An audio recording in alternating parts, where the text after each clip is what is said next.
Que devons-nous à la Grèce antique? En quoi sommes-nous redevables de ce passé ancien, ensoleillé, de l'Athènes du 5e siècle? On dirait deux choses, la philosophie, la démocratie. On aimerait tellement que ça soit la philosophie et la démocratie, la philosophie avec la démocratie. On aimerait tellement voir Socrate sur l'agora, converser avec des citoyens qui l'interpelleraient et lui répondraient, et de ce dialogue naîtrait un accord raisonnable qu'on appellerait la politique. Alors tout serait raccordé. Alors ce que nous devons à la Grèce, la démocratie et la philosophie, seraient ensemble dans une même scène apaisée, mais ça ne s'est pas du tout passé comme ça.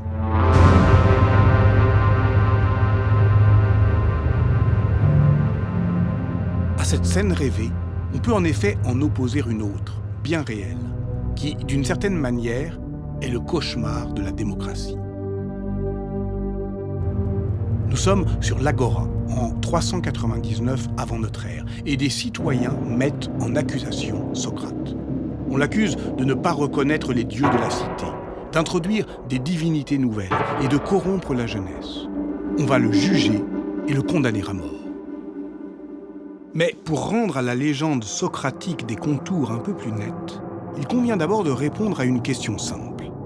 Qui est ce philosophe que les Athéniens condamnent en 399, mais dont la statue néoclassique trône aujourd'hui devant l'Académie d'Athènes, à côté de celle de Platon? Lorsqu'il naît, en 470, Athènes vit depuis une quarantaine d'années en régime démocratique, depuis les réformes de Clisthène de 508-507. Socrate a 20 ans quand débutent les grands travaux sur l'Acropole. 30 ans lorsque Périclès se fait régulièrement élire stratège. 40 ans lorsque débute la guerre du Péloponnèse.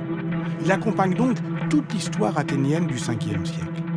En 399, il est devenu un personnage public. Si le procès de Socrate fait date, ce n'est donc pas seulement dans l'histoire d'Athènes au tournant du 5e et du 4e siècle.